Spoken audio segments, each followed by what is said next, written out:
I forgot to add myself to the stage. I don't know why. I just kind of did. Monday. Let's put in the FanDuel because New York Giants Straight Talk is brought to you by and the mighty FanDuel partnership. It's the FanDuel. We love the FanDuel. So make sure you go out to the mighty FanDuel. FanDuel.com. Number one sports book in the land. Had the Giants at 7.5-point dogs. Well, they were right this week. They had a run in the last couple of weeks where they gave the points. And if you took the points as Giant fans, you were happy. I know I was happy because you know what? But today, last week, Sunday, I was not happy. I was not happy because of the fact that I did lose that bet. But if you bet $5 as new customers, you get $300 in bonus bets. We also talked about the Power Hour for FanDuel, which is pretty freaking awesome. I want to check the book on FanDuel right now for the game against the 49ers. We are at home against those vaunted 49ers who lost to the Texans. I think this could be an evenly matched game for the Giants. So it looks like the Giants are 2.5-point favorites in this game. I don't know how that's fucking possible. But you know what? It is what it is because it's the mighty FanDuel. Sports betting, casino games, fantasy, racing, FanDuel TV, bet, and now on the NBA. It's the same thing. Bet $5, you get $3 in bonus bets if you win for new customers on the NBA because the Knicks dropped that game to the Miami Heat. They clanged the threes so many times. But you know what? Go to FanDuel.com, number one sports book in America. Oh, Lordy. Where to start on this Giants? Where to start on this Giants team? I don't know. I really don't know. My Packers won, so I was kind of happy about that. But where do you start? Where do you go? Where do you go, my lovely? You have a team that is just poorly constructed. The secondary is just god awful. I can't wait for the advanced stats. The run defense was just putrid. You have no pass rush. The sack that you did get from Brian Burns, Jalen Hurts ran around the pocket for like 47 minutes before he ran into Brian Burns. You're getting no production out of Kayvon Thibodeau, even though I have to hear he's got the best statistics ever. You're getting no production out of Abdul Carter. I've said it once, I've said it twice, I've said it 1,000 times. Abdul Carter, Travis Hunter have bust written all over him. I even said I would trade out of 3, pick up Tyler Warren. You can still draft your quarterback, but don't fall into this best pass rusher. I want to wear 56. Well, you should be wearing 65 because you are an offensive lineman's best friend, Abdul Carter, because you don't do shit.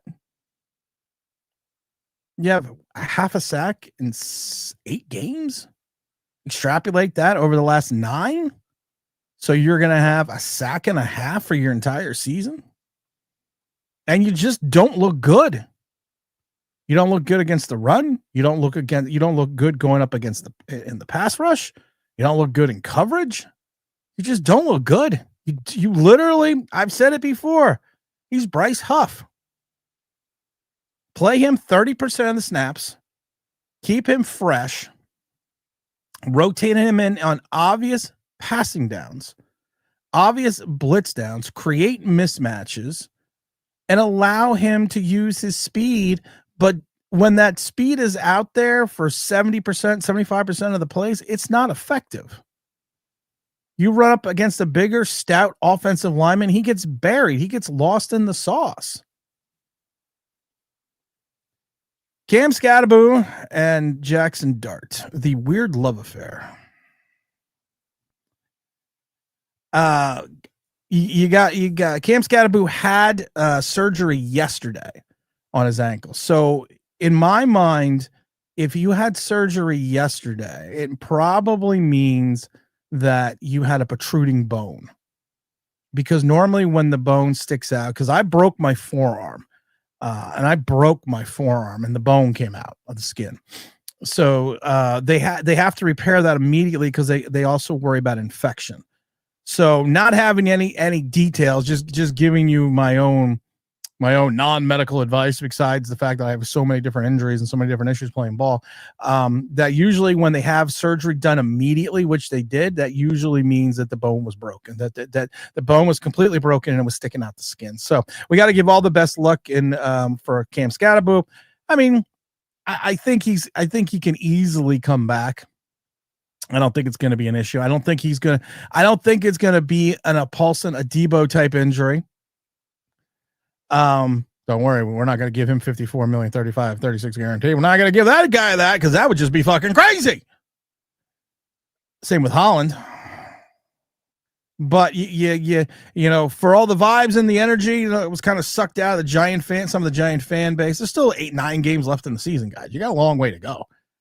But if you look at it from that perspective, people say that's a hip drop tackle. I always love the definition of the hip drop tackle, because we've read the definition of the hip drop tackle 1,000 times, and I've told people it's almost like you're banning every tackle. NFL rules banning a technique which is referred to as grabbing a ball carrier with both arms, rotating and swivel their hips and drop their body weight onto the carrier's legs or below the knees.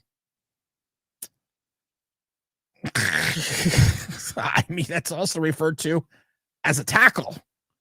And I love it because they break it down. A defender grabs the ball carrier with both arms, hands, or arms. That's called proper technique. The defender's weight, them by themselves, swivels and drops. So you are supposed to defy gravity, because gravity would dictate if you tackle someone, you are going to be falling with gravity. It was not a penalty. Listen, the officiating was god awful on both sides of the ball yesterday. The Giants got a huge break. The Giants got a huge break for on that Jaxson Dart non-fumble, because his arm clearly was not going forward. And then Daboll gets mad when, yes, there was a clear pass interference penalty on Darius Slayton. I mean, it was a clear offensive pass interference penalty. But officiating has just been god awful this year. You can talk about the tush push, you talk about the fumble. There's so many things you can go about. But the Cam Skattebo thing bugs me a little bit, because now, and I'm not blaming Jaxson Dart, but this is now the second offensive player in my mind Jaxson Dart has put out of commission. You throw that ball in front of Cam Skattebo, you throw the ball on the outside of Cam Skattebo, that's either a completion or he's not going to get to it. You throw the ball behind him, where he has to kind of rotate and come back for the pass. It's referred to as ball placement. And then he gets tackled. That's putting your wide receiver or your running back in a position to get hurt. It's the same thing with the underthrown ball with Malik Neighbors. You can disagree with me all you want. He didn't tear his ACL because he was in the air. I mean, excuse me, he didn't tear the ACL because of the turf. He tore it because he was in the air. Why? You put the ball 5 yards ahead of Malik Neighbors. We're not having this conversation. It should be 6 right then and there. But instead, you threw the ball 4 yards behind him. He literally had to break off his route, stop, leap into the air against the defender, and you can literally see where the ACL overextends and he tears his leg in the air. It's called ball placement. And I've said this before. The Giants are running what I like to refer to as a high school offense. This is just, and I told you guys I was fucking worried about this on the stream on Sunday. I told you I was worried about it, that you are going to run into an defensive coordinator, a true old school defensive coordinator that's going to sit there and tell you, I know how to stop Jaxson Dart. A good portion of Jaxson Dart's yardage came in garbage time. But I'm going to tell you how to stop Jaxson Dart. It's quite easy. All you need to do is contain him inside the pocket. You can let him scramble in the pocket, but you contain him on the inside. You contain him on the inside of the pocket. And that's it. Because you even noticed a bunch of times that the Eagles left the center of the pocket wide open, and they didn't even consider putting in a spy. because they understand you leave that pot, you keep Jaxson Dart in the pocket. You don't let him run around and try to find somebody and have someone try to get open. You don't allow him to improvise. You make him into a passing NFL quarterback. That's when shit goes bad. We've seen his passing percentage go from 59, 68, 45 to about down to 57. And his deep ball pass before this game was 2 for 14 on passes that traveled to over 20 yards. That's going to go down even more. He's got the worst deep ball in the league. And I've said this before. He throws like he's throwing a fucking javelin from the pocket. So I've said it. If you are a smart defensive coordinator, contain. You know he's not going to run much because he's not a running quarterback. He's a scrambling quarterback. You can just contain. And that's what the Eagles did, and that's how the Eagles were allowed to get 5 sacks. They played good coverage downfield. They contained him in the pocket. They made him throw and be a pocket passer. And there you go from there. Not that difficult to figure out. And I think Brian Daboll, and I'm going to get to everyone in the chat, I think Brian Daboll is doing a disservice to Jaxson Dart, just like in some regards, Pat Shurmur did a disservice to Daniel Jones. They're not creating an NFL quarterback. They are creating a quarterback that can get them wins now. They are not creating a quarterback that 3-4 years down the road is going to be an excelled NFL quarterback. They are creating a quarterback that will allow their offense to be somewhat productive and get wins. That's why they're basically running the Giants the Old Miss playbook. Giants have even come out and said, we are doing things that Jaxson Dart has done in college and he's comfortable with. Problem is when you run a offense such as that, the league figures it out real quick. And like I said, I am concerned that the Eagles, in their infinite wisdom, basically just showed the league how to stop the Giants and Jaxson Dart. Vic Fangio, I said it before. If anyone was going to figure it out, I was worried it was going to be him. And he did, and they did it flawlessly for 3.5 quarters. I don't count garbage time because garbage time was that's just it's garbage time. That Daniel Jones used to get garbage time yards and touchdowns all the time, and people were like, well, look at that. Look how good he is. Well, when you're up by 3 scores with 4 minutes left, yeah, the defense is probably not going to play that hard. But I was concerned that you're going to do a disservice to Jaxson Dart by not teaching him to be an NFL quarterback. You are teaching him how to win in the NFL short term, how to look successful at times in the NFL short term, but you're not building upon his skill set to make him better.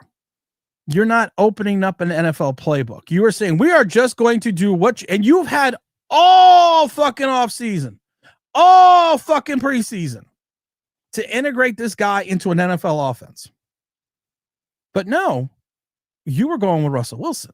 And I said it on the stream yesterday. Russell Wilson throws for 450 yards, 3 touchdowns, brings the team back twice in the fourth quarter against Dallas. Defense gives up the lead. Yeah, he has the interception in overtime, but that was basically a long punt. But we blasted him for having a career day. Jaxson Dart fumbles the game away a couple weeks back, but that's okay. That's all right. We don't. He's learning, but I thought the NFL was about fucking winning games. That's what I always thought it was about. But if you're going to wave the flag on the season like we did with Jaxson Dart a couple weeks back, if you're going to wave the flag on the season, teach him to be an NFL quarterback. Teach him. You got to figure out how you can teach him to be more accurate with his deep pass.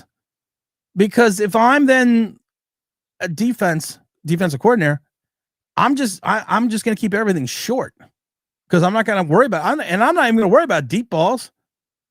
And we said it before that you saw the pass to Devin Singletary.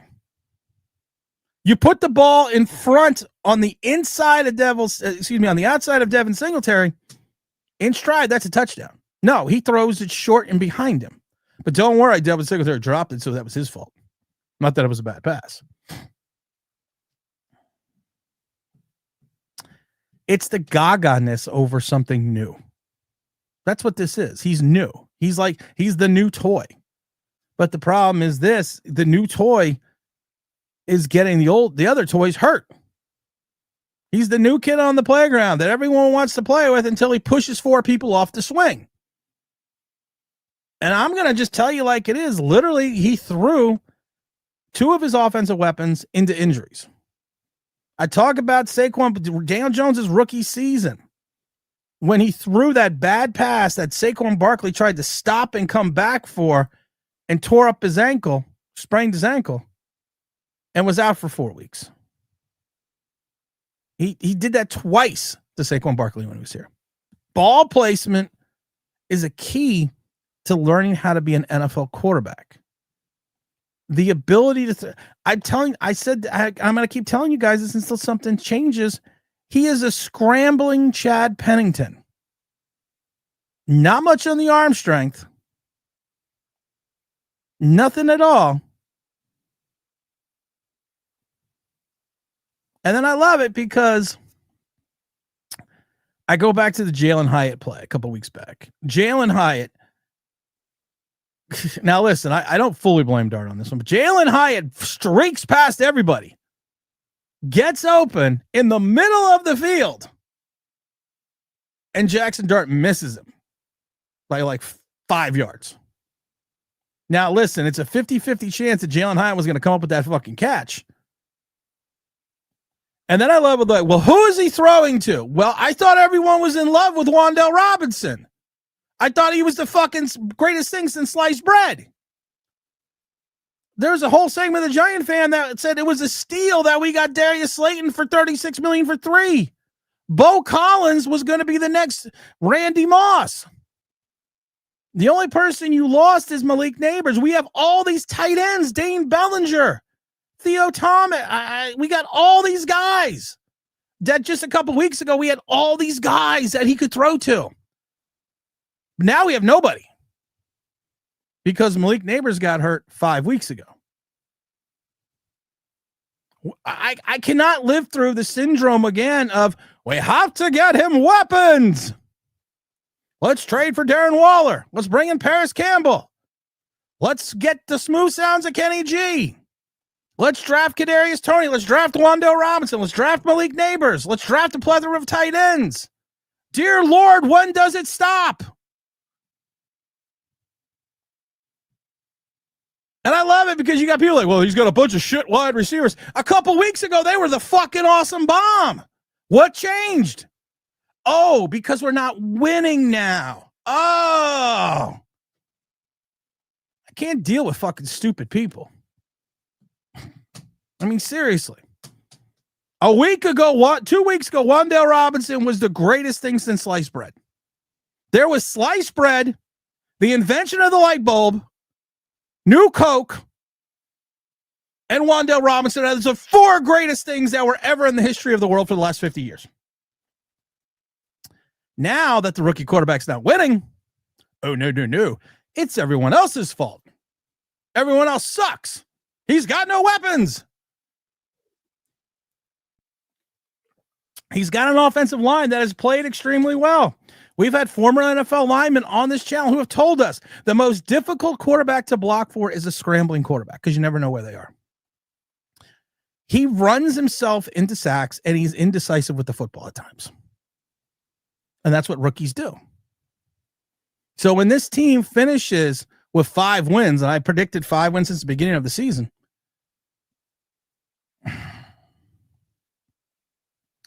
what a difference a year makes, Don. I'm going to get to everyone in the chat. Tyler Nubin, Drew Phillips, Tyler Nubin, Deonte Banks, Paulson Debo, and Holland, who didn't play, and it didn't really matter if they played or not. But Tyler Nubin and Drew Phillips, I had to hear for an entire year how wonderful they were. Oh, they're so wonderful. And I kept telling people over and over again last year, no, they're not. And I gave them more of the benefit of the doubt because they were rookies. And I said, we are going to know when the league adjusts to their play.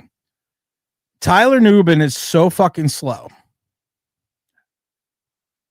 How slow is he? He's slow, so slow. He gets beat every week. He takes I've said this last year. He takes bad angles. I've never seen a guy get so twisted in his own mind and allow so much coverage to get behind him. I haven't seen this in a long time. I miss when we actually had safeties. Same with Dane Belton. Just because you are making the tackles doesn't mean you are preventing the play, because none of these guys prevent plays. They don't. That's the biggest issue. You can make the tackle, but don't do it after an 18-yard gain. And that's what the Giants do. And Giant fans will look at the stat sheet and go, Dane Belton had a great game. He had 8 tackles. No sacks, no tackles for losses, no pass defenses, no quarterback hits. And only 4 of the tackles were solo. Tyler Newman had 5 tackles. 1 tackle for the last 1 pass defense, and he gave up he was the trailer on big touchdowns because he's slow. He's slow, and I told everyone this last year. Just because someone's the best safety in the draft that year, it doesn't mean he's a very good safety. It could just be a poor safety class, which it was. And I kept warning people, he needs to be a Peppers/Logan Ryan in the Patrick Graham defense, where you keep him in the box and make him a quasi-safety linebacker. You don't drop into his coverage as much as you can, but you keep him in the box and you make him that quasi-safety linebacker, kind of like they did with Peppers and Logan Ryan. Because in coverage, he's just god-awful. And the same thing with Drew Phillips. I had to hear all about all the tackles. All the tackles. He has all these tackles, but the problem is this. He's got all the tackles because he's making the tackles after the catch. We'll have the advanced stats on Wednesday. But if you take a look at his stats in reference to, being a defensive back, they're god-awful. We've talked about it. We talked about it before.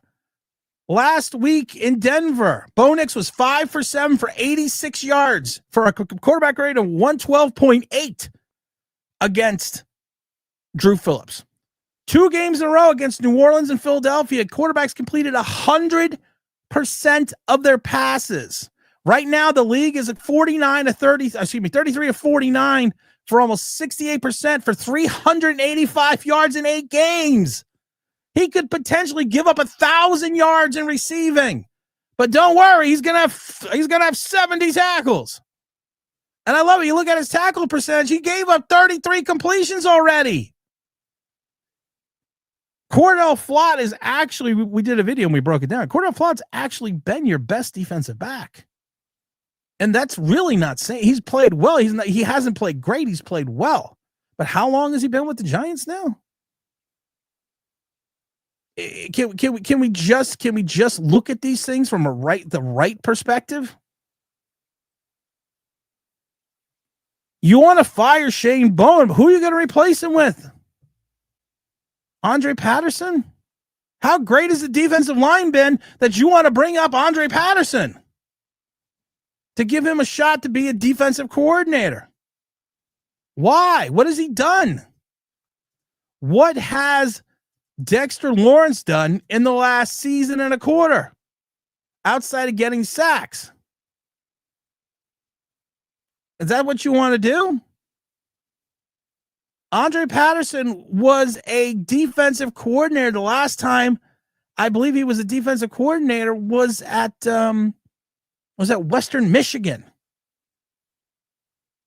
And of course he was the head coach for 2 years at Paul Cali, or Paulie, whatever the fuck it is.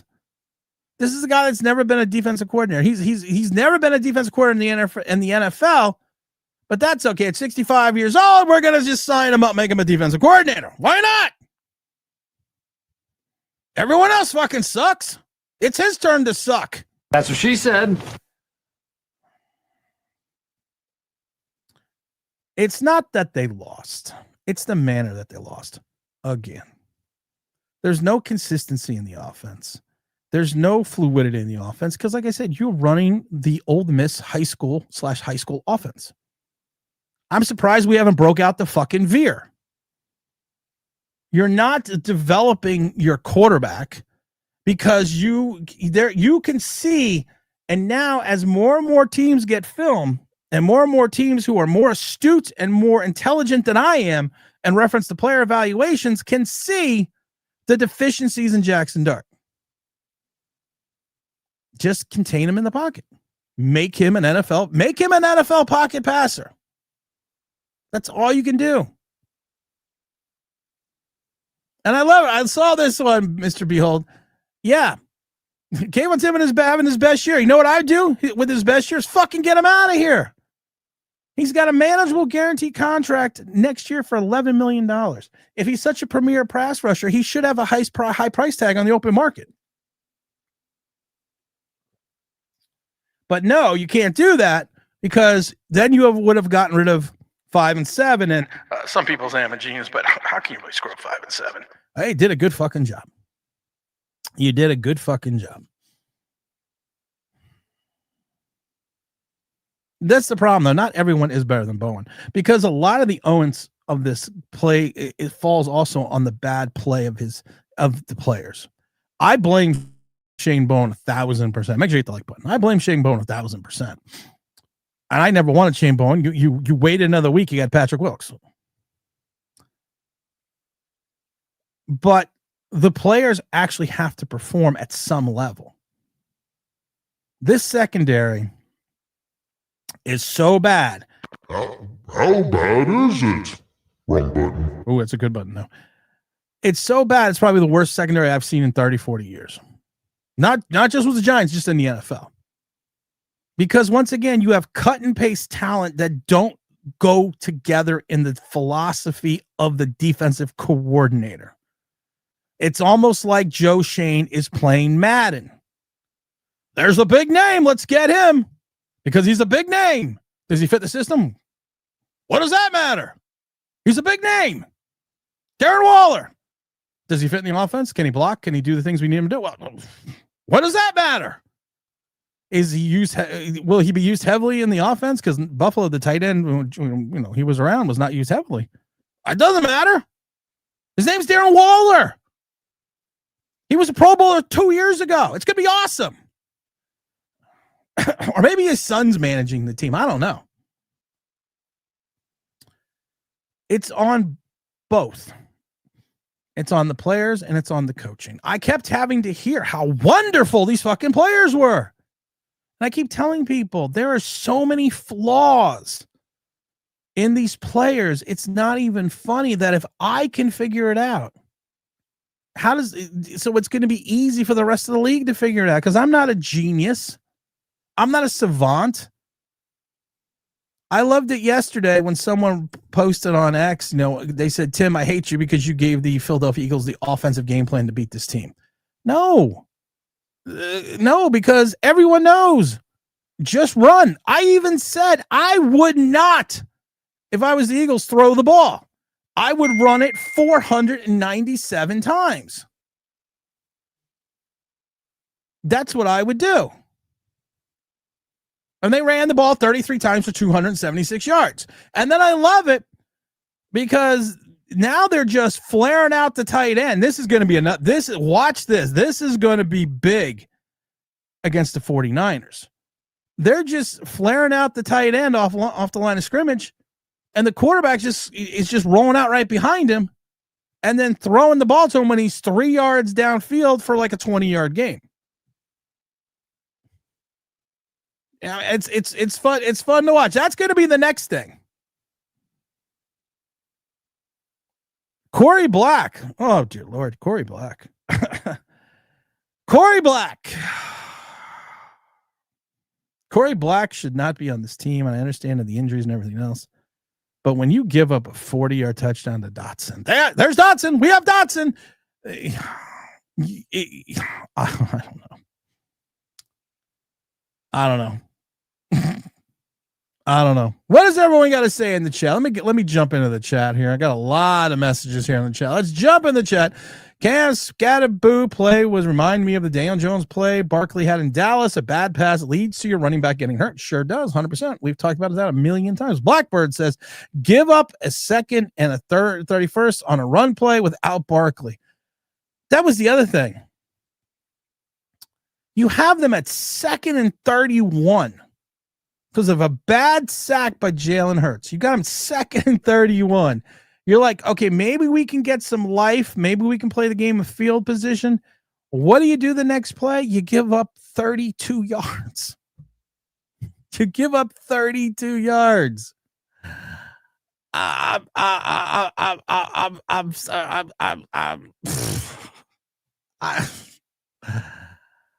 don't know.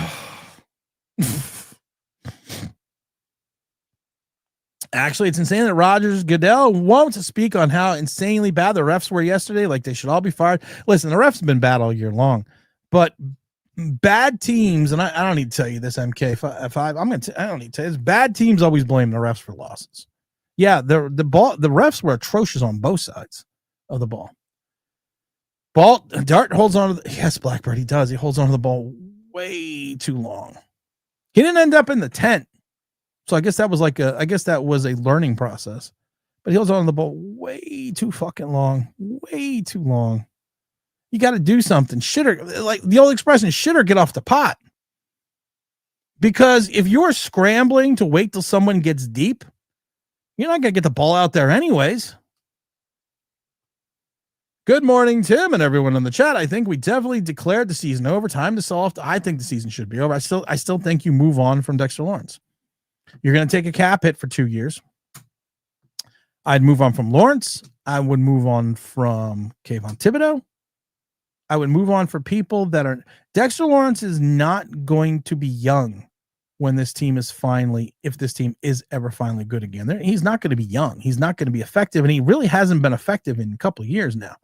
For as much as we want to think he has not been effective. Sure, what time? Someone wants to have lunch. Hit the like button on your way in, everyone. Once Cam went down, Dart looked lost, and that game was awful. He officiated. He didn't look good before he went down, but that's all right. The Giants are favored right now, I believe. So, Todd says, on a positive note, we're gaining on the Jets for that number 1 pick. That is a positive note. Trenton, Eagles fly. Thank you for the help from the Zebras. Yeah, you got a lot of help, but that's still what you still would have won the game. I saw our corners yesterday and literally flipped out. Here's the problem, though. The Eagles didn't need to throw the ball. The Eagles literally attacked the proverbial strength of the Giants, which is the defensive line, and ran for 276 yards. Anyone who passes against us, and doesn't get to run it 60 times a week and never beat anyone. I'm the 49ers, and I have Christian McCaffrey, and I have Brian. What's his name? What's his the running back? What's the running back's name that went over from Washington? I can't remember his name. Brian Jr. something. Brian Robinson Jr. I'm running those two motherfuckers. I'm running them each 80 times. Even when we held the team to only 33 yards rushing, we still allowed them to rush the ball 33 times, which means the passing lanes were open because they were setting up the pass with the run. And I love people. That's the moral victory. Oh, dear fucking Lord. Campbell, Bond, and Dean. Whoops, I can't get to that. Campbell, Bond, and Dean, great trio for a coaching linebackers course. They were good all day. The outside linebackers get washed out on every play because our outside linebackers are Kayvon Thibodeau and Abdul Carter. We don't have a true outside linebacker. We don't. We don't have a true outside linebacker. And that's what kind of should scare the hell out. And I've kept telling people since training camp. Trade Kayvon Thibodeau, get Quay Walker and Romeo Dobbs, and you'll have at least an outside linebacker. The dumb penalty before the Skattebo injury didn't help either. Turned out to probably a run play into predictable pass play. Where'd who go? He went like this. He went like that. I said to Hollywood, where'd he go? Hollywood said, where'd who go? That's what Corey Black's saying right now with Dotson. Where'd who go? Oh my God. Anyone notice he gives up on plays, Carter? I mean, Carter to me is a fucking mess. I kept telling people over and over again, weeks up to the draft, trade out of that fucking 3 spot. There's nothing in that 3 spot you need that you can't get around 15. Get the assets. Let someone else take an undersized defensive end / off the ball linebacker who can't tackle and has one move, has the dip. And the dip's not working because I told everyone, you run that dip in the NFL, all a good offensive lineman tackle is going to do is push his dick in the dirt. Once you dip, once Carter goes to the dip, I'm just doing this and taking him further out of the play. You're not going to get away with that shit because everyone's fast in the NFL.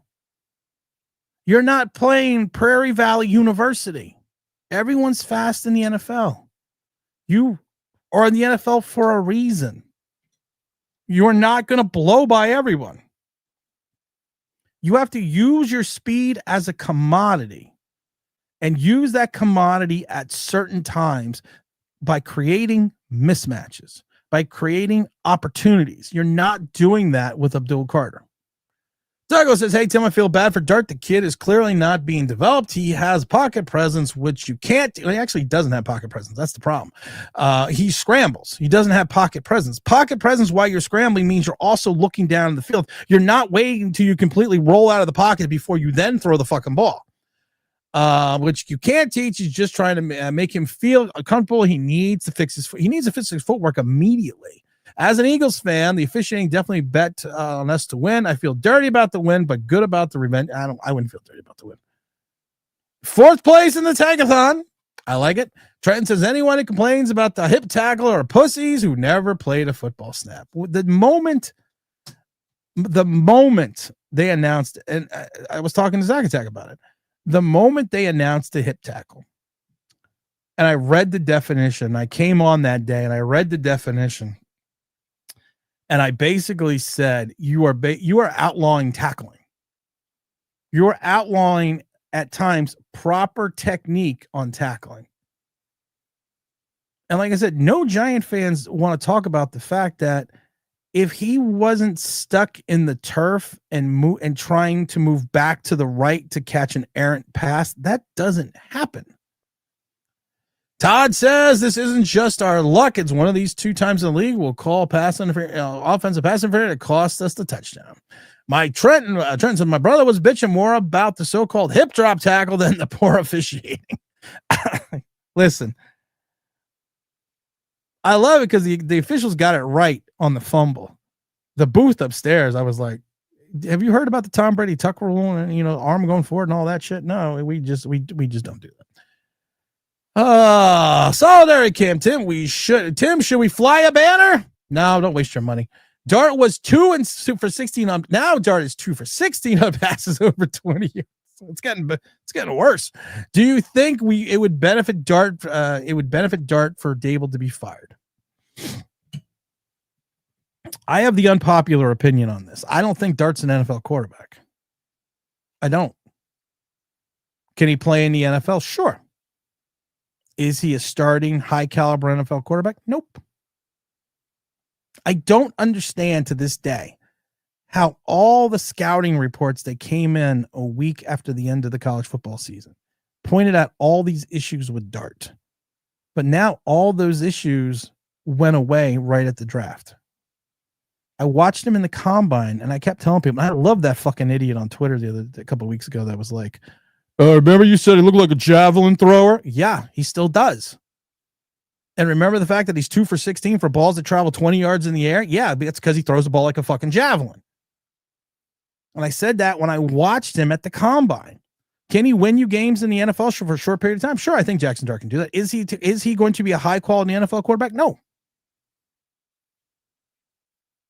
Sorry, I don't see it. And I keep telling people, I am looking for anything I can to substantiate these people's claims about Jaxson Dart and about his skill set. I see a guy skittish in the pocket, has average footwork at best, is having a difficult time reading the complete field. He's running a college/high school offense, which is predicated on him scrambling. And I see a guy right now who can't throw deep and has no deep ball accuracy, and whose completion percentage is dropping. And it's going to continue to drop because, like I said, Vic Fangio just showed everyone the way. Park your ass on both.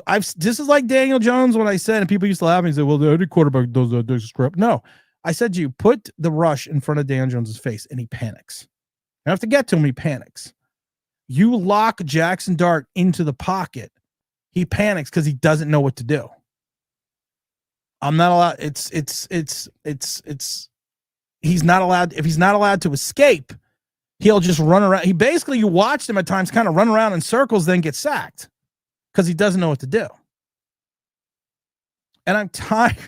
I'm tired of people just running away from Abdul Carter. I thought this guy had all this speed, and all I do is watch quarterbacks just run away from him. Dart definitely had rookie moments yesterday. Clearly didn't know what to do at times. A lot of the Aqib Talib came out and was on a podcast last week and basically said Jaxson Dart did nothing the other game outside of the first quarter. He did nothing. And then at the end, he did nothing in the middle. And I've watched this since he started. He'll have his scripted plays. He'll play well. And then the whole thing goes to shit. And the Giants offense doesn't move. Even in the game where he won, he threw for 111 yards against the Chargers, and 40 of them came on the first drive. It was more the ineptitude of the Chargers than the Giants winning. I see Daniel Jones 2.0. I'm not going that yet, but okay. I like Dart. He just needs better coaching. Who would you get to coach him, Trent?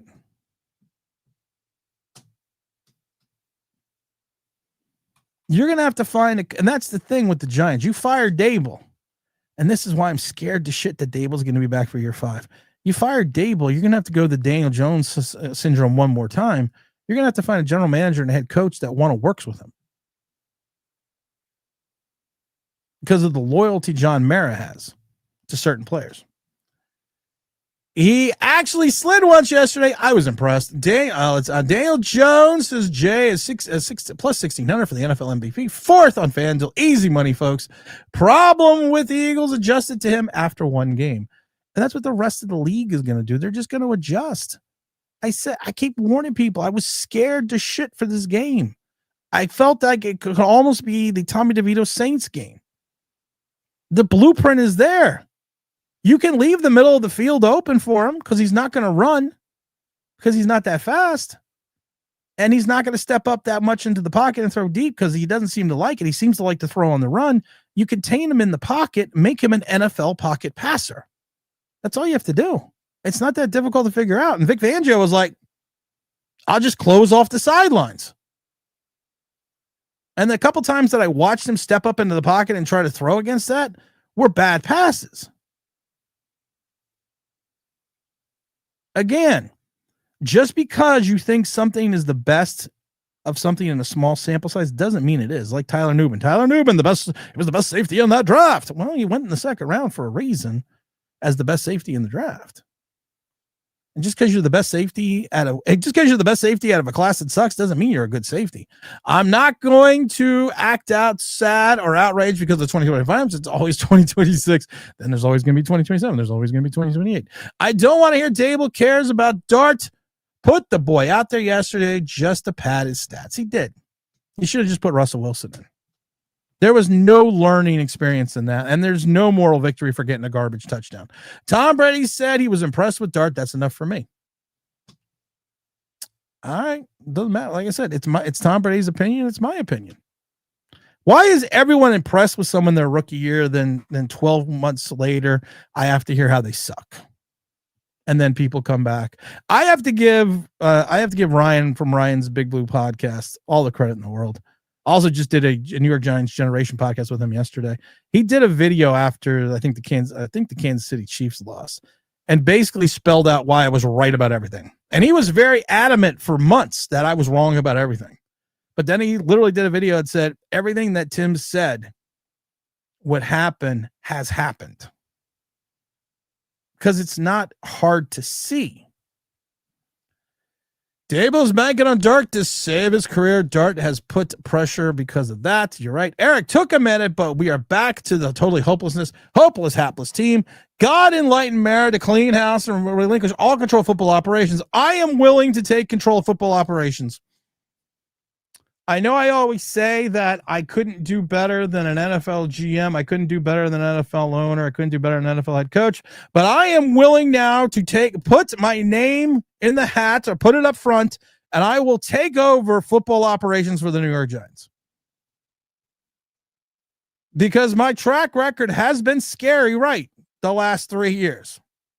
I am willing to do this. I'm willing to come out of retirement. I'm willing to come out of my, I'm willing to come out of my 23-year hiatus from the NFL, my 20-year hiatus from the Arena Football League. I'm going to ask John Mara right now, call me up, DM me, send me an email. I will take over as president of football operations for the New York Giants. Like I've always said, I could not do better than true professionals, but none of these guys are fucking true professionals. So it's all good. Douglas says, I was arguing with someone on how Dart misses wide receivers in your comment, and I was told it's his wide receiver's fault for not catching it. Oh, dear Lord. Josh, yeah, Douglas, I know. Chad Pennington with arm strength sounds pretty good. No, Joe. He's Chad Pennington. He's the scrambling version of Chad Pennington, which means if you took Chad Pennington's arm strength and combined them with Jaxson Dart's scrambling ability, that's what you have a scrambling Chad Pennington. Because Chad Pennington's arm was basically a noodle, even before the injury. On scrambling, I mean. Hyatt did not play. Hyatt was a healthy scratch. There you go. Holly was Is Daniel Jones a fluke? No, Daniel Jones is an NFL quarterback. He's just not a very good one, but you combined him with the second easiest schedule in the league in Jonathan Taylor and a defense that's been playing lights out.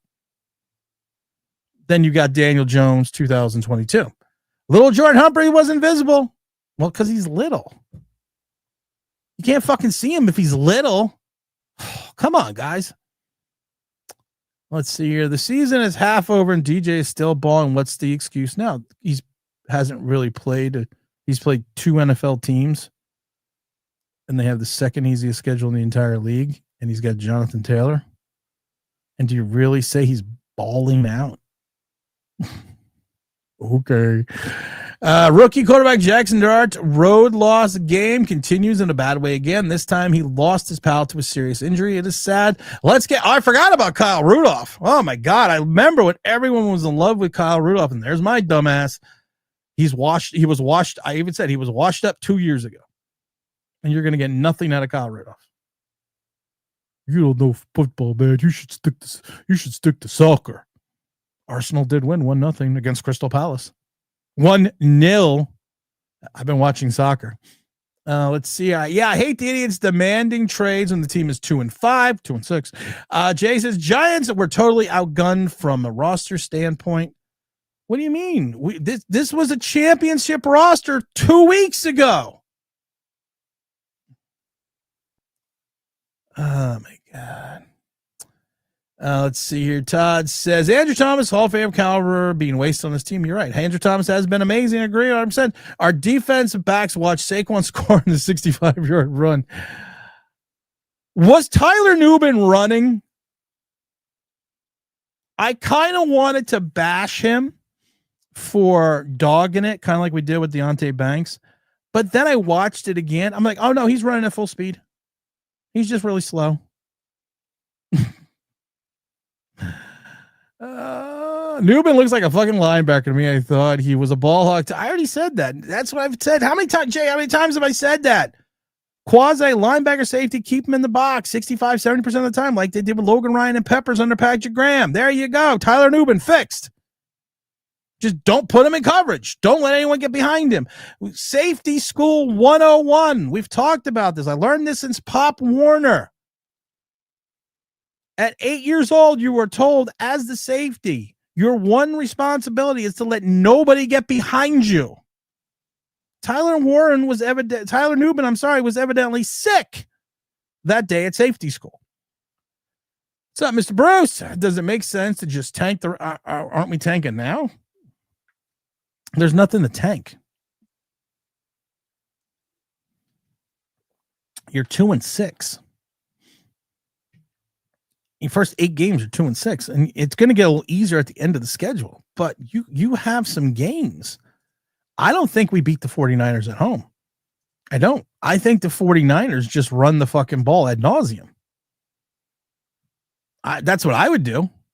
I would run Christian McCaffrey and Brian Robinson Jr. I would just run them up the line all day long. I don't think you're winning against the 49ers. I don't think you're winning in Chicago. You're definitely losing to Green Bay. You're losing to Detroit. So that's already 4 losses. That's another 4 losses right there. So now you're 2-10. New England's no longer a gimme game, so you could be 2-11 going into your break. We don't know if Washington's going to need the game. I don't know what Minnesota's getting. Like I said, your schedule only gets easier towards the end of the season, and this is what worries me. You're going to beat like Vegas and Dallas, and the people are going to be all pumped up like they were in Daniel Jones and be like, well, this is going to carry over into 2026. These are carryover games. Never understood the term carryover games. I played on bad teams before, and when you won at the end of the season, doesn't mean it carries over to the next year. It's a fucking year later. No one cares. Slow safeties don't last in the NFL unless they have otherworldly instincts. Darren Waller got hurt. I don't know.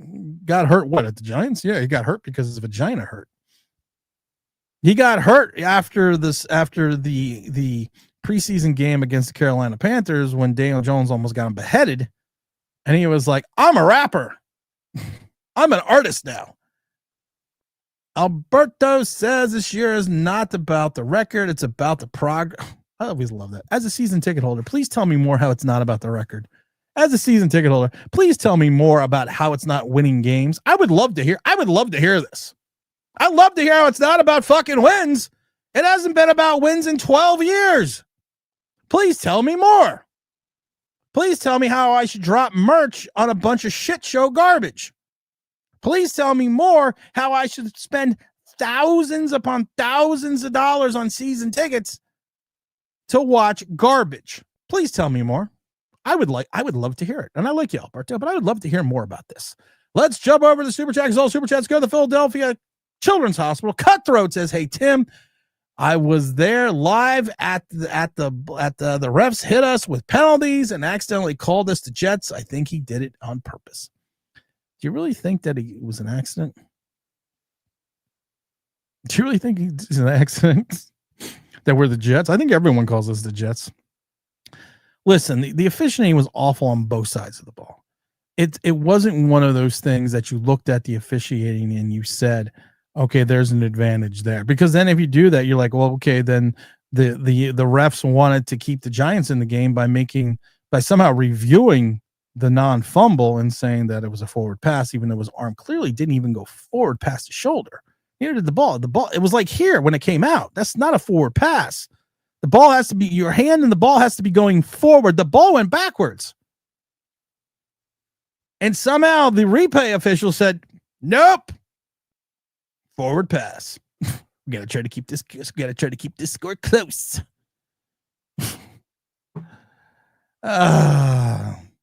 It was terrible on both sides of the ball.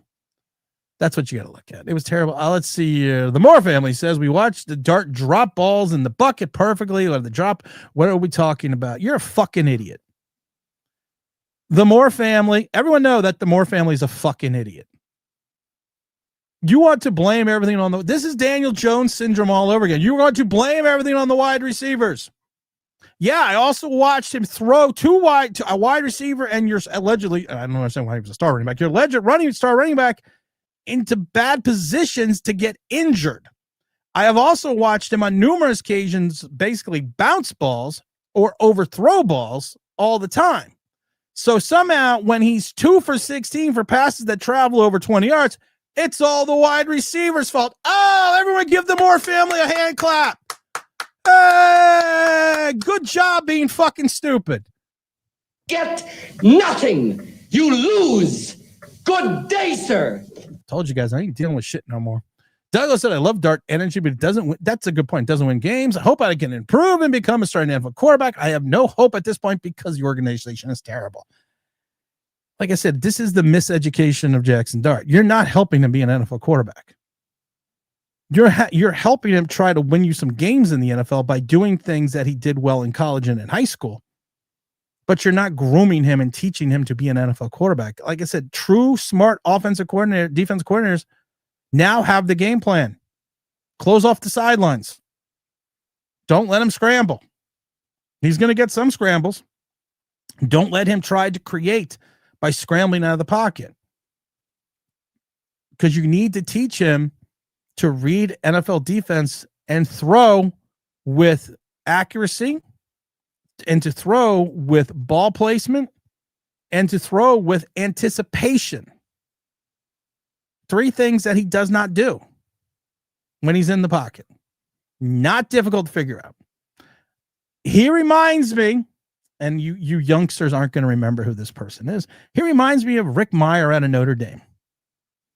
Rick Meyer out of Notre Dame was the next great Golden Domer quarterback to hit the NFL. He was going to be this guy that was going to this Hollywood looked kid with the wavy blonde hair. He was going to be he was the Golden Domer. He was going to be this guy that when he came out taken 2nd overall in 1993 was going to make everyone swoon with his ability. He had a good season or a good enough season in that first year because you got to remember it's 93. So when he completed 274 passes out of 486 attempts or 2,833 yards, 12 touchdowns, 17 interceptions. That was a pretty good all season. Also running for another 343 yards and 3 touchdowns. Everyone swooned over him. The Seattle Seahawks were back. The Jim Zorn days were not going to be forgotten. This kid was going to be the next great player. Only problem. One problem, and the league figured it out right away. He couldn't throw left. So what did they do? NFL teams cut off the right side of the field. They flooded the right side of the field. They made him go left. He couldn't throw left. He couldn't read NFL defenses. He couldn't throw left. What they did in that first year in Seattle was make him run his Notre Dame offense where he was scrambling, where he was trying to facilitate, but then they locked him into the pocket, and then he threw for 11 touchdowns, 7 interceptions. The next year he threw for 13 touchdowns, 20 interceptions. Next year he was 5 touchdowns for 12 interceptions. Then he was traded to Chicago, and then was basically a journeyman with the Jets. He was with Chicago, Green Bay, the Jets, the 49ers, the Oakland Raiders, and then back to Detroit. He reminds me of Rick Meyer. And to me, Rick Meyer, they did a disservice to Rick Meyer in Seattle because they never taught him how to be an NFL quarterback. Give me Gruden. If you were John Gruden, I would not want to come here. I would love to have John Gruden here. Like I said, if John Gruden came here, I know some people that still are in contact with John Gruden. I would call them and say, I know John probably doesn't remember who I am, but I would like a job. And honestly, if you look at his last tenure with the Raiders, it didn't go that great. Hit the like button, everyone. No, Gruden did not have a good last couple tenures. You're right. NYG5, at the end of the day, he looks better at the rookie than Eli did and can't hide because the offensive line defense in the NFL, the way that Brady and Russell Inspector did. Eli Manning also didn't have a great offensive line that year. But, the Saints adjusted the darts in the second. The Saints did it too, but the Eagles showed the game plan. The Eagles really did. And this was what I was worried about. Lock in the sidelines. Keep him within 3 yards inside the pocket either way. Collapse the pocket. Make him read from the pocket. Make him be an NFL quarterback. And then you got him. Because like I said, he is not Michael Vick. Michael Vick was a running/scrambling quarterback, more of a running quarterback. This kid is a scrambling quarterback. That's what he is. He's Fran Tarkenton. Fran Tarkenton was not a running quarterback in my mind. He was a scrambling quarterback. Jonathan Taylor is literally destroying the league. And the Colts of sex goes to Indiana can't find a dime Jones. You're right. I didn't get that either. You're right. I like Tom Brady as a commentator as well.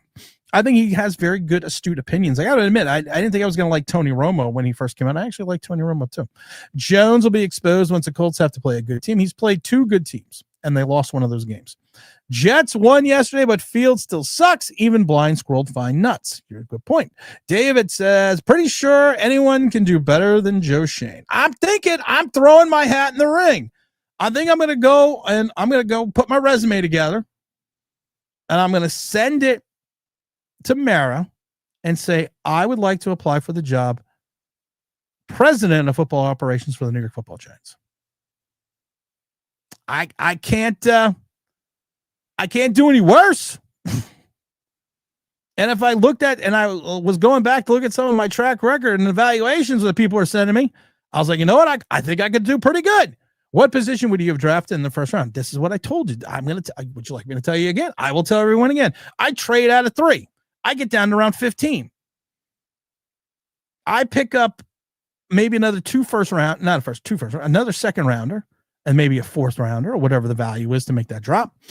And I drafted Tyler Warren. Because I said you could still trade up and get your rookie quarterback, but now you have Malik Neighbors and Tyler Warren. And to me, Tyler Warren is a freak of nature. And I said this before coming out of Penn State. And you can guys come back and watch the videos. You are then going to have a guy that can open the middle of the field. You're also going to have a guy that's going to take that over-the-top safety coverage off your number 1 wide receiver and move them back to the middle of the field. You're also going to have a guy that's going to help you create in the running game because he's going to create running lanes because he's going to open up the linebackers and the safeties because he is going to be such a threat. And then that's what you go. And that's what I told people. That's what I'm doing with I'm taking Tyler Warren. The guy's only got 37 receptions for 492 yards and 3 touchdowns with Daniel Jones as his quarterback. And also they have him in the fullback position. They're lining him up in the slot. They're putting him at the wide receiver. They're fucking doing everything. And he can block. Yo, Tim, it's the last dragon. You are the last dragon. You possess the power of the glow. Am I the meanest? Sure enough. Am I the prettiest? Sure enough. Am I the baddest mofo low down around this time? Sure enough. Amazing. All summer, the homers said we had the best D in the league. What happened? Todd, if you know that, please let me know. Blackbird said the moment we bench Wilson and I've said it. We did a video. We waved the white flag on the season. That's what we did. Good teams tank. Bad teams just play. Tanking implies you have to try to be bad. No, we're pretty bad. Mr. Alvarez, also F. Joe Shane because Tyler Newman, who was decided to draft as his heir apparent to McKinney after letting McKinney walk. We also, I believe, we also left Julian Love walk because we had Yusuf Corker. How'd that one work out? How'd that one fucking work out? Brian Robinson Jr. was a giant killer. He played for. That's what to me, like I said, I am running McCaffrey and Brian Robinson Jr. 68 times each. I know you're only usually running anywhere between 40 to 60 plays in the NFL, but I'm going to be so successful. I'm running them 136 times in one game.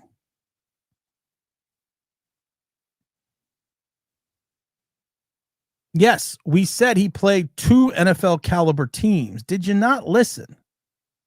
Before you call someone a hater, did you not listen? We said he played 2 NFL caliber teams.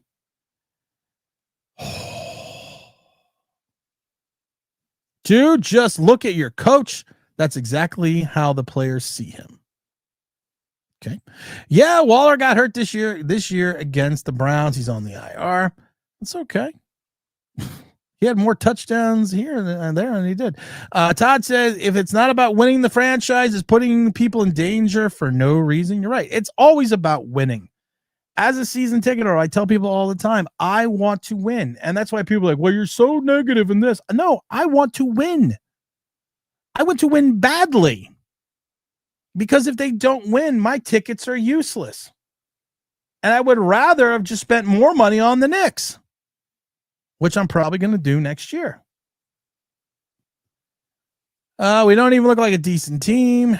You're not wrong, Reese's mom. You're not wrong at all. Reese's moan, I'm sorry. Let's see. It's about wins. Thank you. That's exactly what it's about. You're right. Who's the Moore family is the fuck. It's Moore family 98-15. They were an idiot that got put in timeout because they were stupid. Let's see here. You called it a few weeks ago and said Dart will get more player injuries. I did. And he's going to continue until he learns ball placement. He is going to put more of his players in positions to get hurt. That's what rookie quarterbacks do. That's and the NFL career is short enough. But if you continuously put players in positions to get hurt, that's just fucking crazy. Oh, okay, I got paid for that. Hold on, we gotta check gold prices here. I gotta check my commodity prices. I gotta move on to some commodities here. I gotta move some prices from gold, I think, today. I'm not happy with the gold prices situation. Oh, we're only down $121 an ounce. We're still over 4,000. I got a sell price at 3,800. So we're gonna have to look at that. Let's see here. If and when Daboll's fired, who should replace him as coach? I really like the show. I wish I could tell you. I really wish I could tell you. I don't want an old retread. Maybe you get a newer retread, but I also don't want a guy that we're going to bring that's never been a head coach before. I'm tired of that direction. Fucking tired of that direction. We've now had 2 coaches in a row that do not have any head coaching experience. There's smarter people out there and that would know this, but for selfish reasons, like I said, I would do Gruden, but that's for selfish reasons. I would even consider Mike McCarthy as a short, because especially if you want to build a quarterback. And it's always going to be about building the quarterback. Brady said Brady said Dart needs to improve his proper development. Oh, I didn't know that. Well, see, I'm smart like Tom Brady. Everyone listens to him because he was married to Giselle.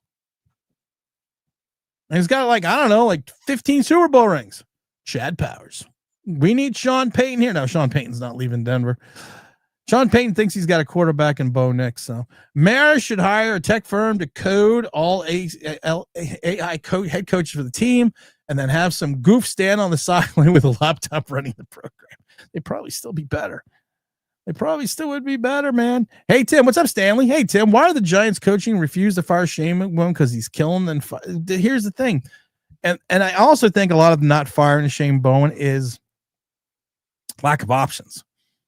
Think about this for a second. Who are you going to bring in as the head coach? You're not going to go out 8 games in the season and bring in a defensive coordinator that you probably might fire at the end of the year. And everyone's like, well, Andre Patterson. Well, great, because the defensive line has been spectacular, and he's never been a defensive coordinator in the pros, and he was only a defensive coordinator for 2 years at Western Michigan, I think it was. If you're going to go internally, like I said, I'm going Brian Cox. Not because he has the experience, because he doesn't. I'm going Brian Cox because he's a linebacker. He's a fiery guy. And to me, he seems like a guy that, with his attitude and his personality, that people would rally around. That's just in my, like I said, he is the assistant defensive line coach. He's never been more than a defensive line coach, but like I said, to me, he's a fiery guy. He's a linebacker. He knows the game. It doesn't make any sense, but like I said, we don't have anyone on the roster. James, Tim, are the Giants done as a franchise? Can John Mara do to fix it? Sell the team. I have in my pocket right now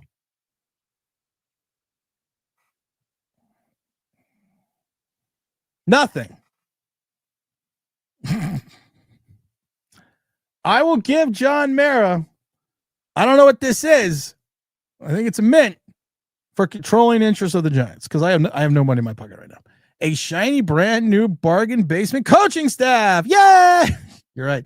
Douglas says, Tim, when Brian Daboll gets fired, who are you going to want other than Gruden?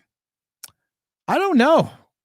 I'm just trying to, you know what the funny thing is? I'm just trying to get through the season. I also have to need to see what happens in the offseason.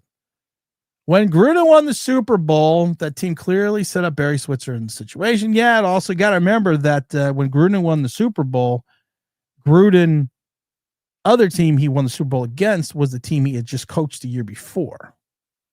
So he had two teams that he built and coached in the Super Bowl, but he didn't have a good run that last year and with the Raiders. So let's see here. You guys thought Jerry Reese was horrible. I never thought Jerry Reese was horrible. I just think he ran out his tenure. Jerry Reese just kind of ran out of steam. Jerry Reese did have several bad picks. Many guys never played with other teams after flopping. Yeah, you're right. Jerry Reese we've talked about Jerry Reese before. I like Jerry Reese as general manager. I do only credit Jerry Reese with one Super Bowl. 2007 Super Bowl was not Jerry Reese's team. That was Ernie Accorsi's team. The quarterback that won the two Super Bowls was not Jerry Reese's quarterback. It was Ernie Accorsi's quarterback. But I do give him credit for building the 11 team, and I give him credit for helping draft in 2007. But to me, he won one Super Bowl. Carter has no stats, but you can't say he doesn't impact the game. I always love that because the cop out for that is and I always hated this. He does things that don't show up on the stat sheet. He does those little things that just don't show up. Like what? Per example, watching guys run past him, that doesn't show up on the stat sheet. Not closing out the sack, that doesn't show up on the stat sheet. Not getting close to the quarterback, that doesn't show up on the stat sheet. Jerry had two Super Bowls and a good defense environment, better than what we came with. Like I said, I don't give him whole credit for both Super Bowls. I believe that Dart is not the guy the Giants need. His ball placement is bad, led to injuries as neighbors in Skattebo. We need a quarterback who can place the ball. I'm going to say this, and I keep saying this over and over again. I'm not shy to say it, and I don't really fucking care if you like me or not for it. I don't think Jaxson Dart's the man. I think Jaxson Dart is, and the Giants admittedly said they're basically running the Ole Miss offense because they're doing what Jaxson Dart is comfortable with doing. How is that grooming your NFL quarterback? Oh, because you need to win games in the process. And for people that don't like it, just remember, just read the hat. I'm just going to wear this hat from now on. Yeah, there you go.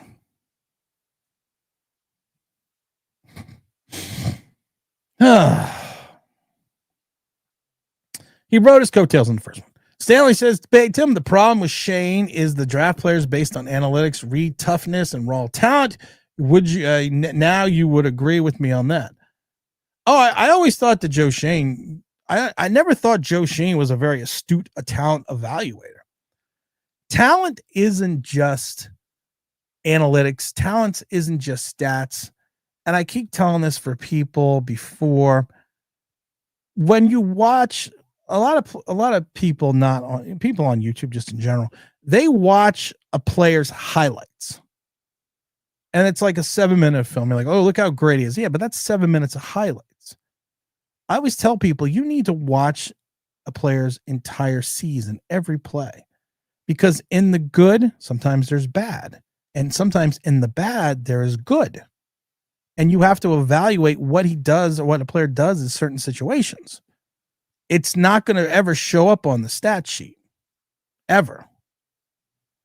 Because stats lie. 48% of the people in America can tell you that. Ernie, of course, he laid the foundation for those teams. Jerry Reese reshaped the benefit. And immediately after that, the team went to the shit after he watched. Blackbird also says in the Saints game after the second quarter, we didn't score. We had a 14-3 lead. Oh, we got to get the big gift memberships. I love when people give gift memberships to 5 of the gift memberships. The online Big Blue New York Giants Straight Talk. I love it.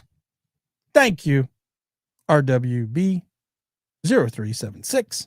You get all your videos early. Now you're getting your Knicks Unleashed videos before they even go out. Even if you're not a Knicks fan, I think those videos are still fun.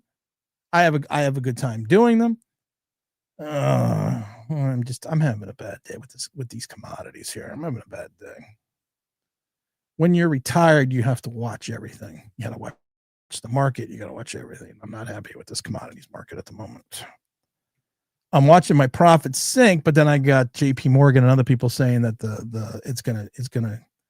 we're gonna see a bounce back in gold prices. So it's like you have to sit here with a short-term loss, you're hoping, but then it's like, do I really want to sell? Because some of these assets I've had for years, it's like, do I want to sell and then wait to see if the market bounces back?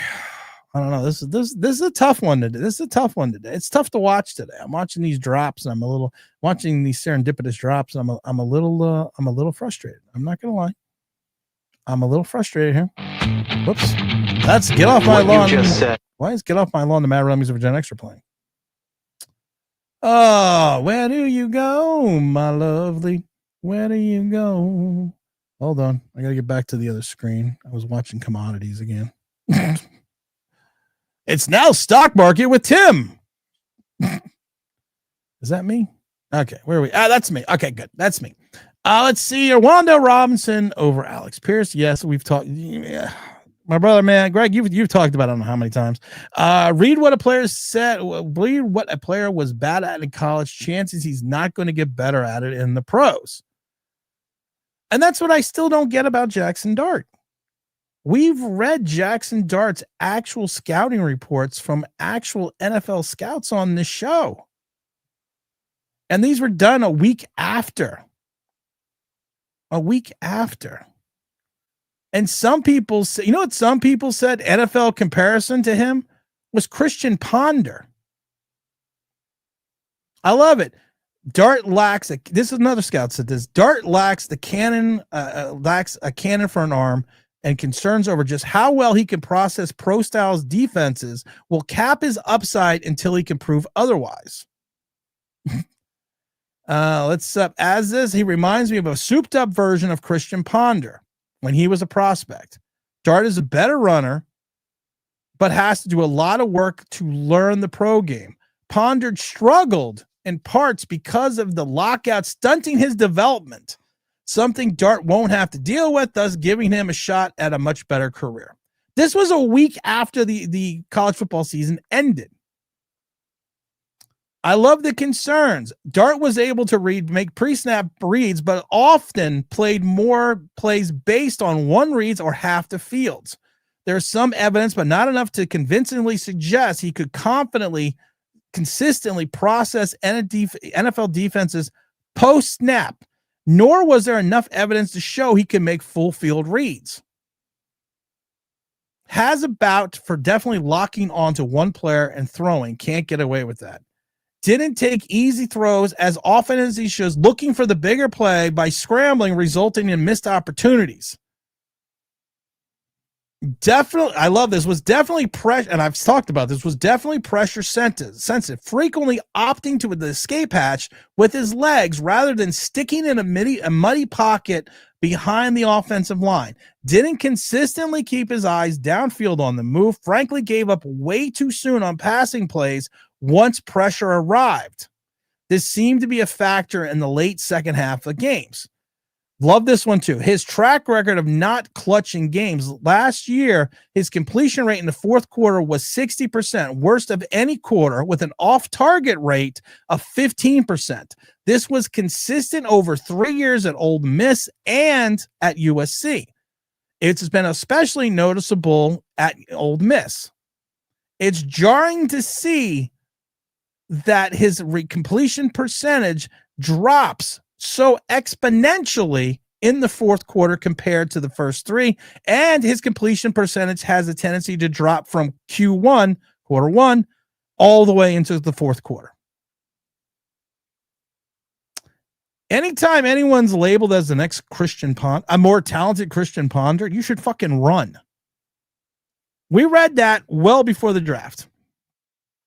At least I got the Denver Nuggets. They make me feel happy. Well, that's a good thing, Douglas. I got the Knicks.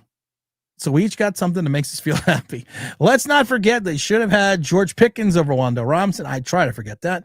Don't listen to the big guys. They don't have your best interest in my mind. I don't know. Like I said, I got to see. We got too many nice guys on the team. No dogs. Leaka tried to tell y'all Burns plays hard, but no, not a good. He's not good against the run. Malik Neighbors told everyone it's not the quarterback.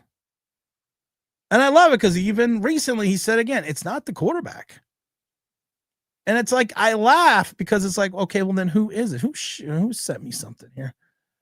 That was pretty funny. Okay. I like when people send me funny things. I get a lot of DMs on X, and I like when people send me funny things. They make me laugh. What's up, Bernie? This guy named Bernie in Virginia. He just subscribed. Hi, Bernie. Welcome. Hopefully you enjoy the show. You'll probably end up hating me soon. So, hey, Tim, I don't think the Eagles were a better team than the Giants. Just I think the refs. No, the Eagles are a better team. Stanley, I can't even read the rest of that. Honeypot, can't lie. Tim Money. I don't like the underthrows to sing. The Singletary underthrow was so bad. How do you underthrow? And he had a clean pocket too. It's not like he didn't have a clean pocket to step up and throw. Again, no, I'm bouncing at 3,800. 3,800 I'm bouncing. Oh, you think it's going to probably bounce back at 39. I'm bouncing at 3,800. I'm bouncing. I'm not going to bounce. I'm going to sell probably half my commodities because some of these I've had for years and I bought it like at $1,100. So, I mean, it's time to take the profit, I guess. But I also think you see a lot of people are saying there's going to be a big pop. Christian Ponder, of course, FSU quarterback. My semi-realistic coaching staff for the New York Giants, Brian Flores is suing the Giants. If he drops the lawsuits, he's not. Mike McDaniels, no, I don't want Mike McDaniels. Jonathan Gannon, yeah, I could see that. Let's see. Hyatt was a healthy scratch yesterday. Non-injury player. Why is he even on the roster? Because they don't want to get rid of another pick.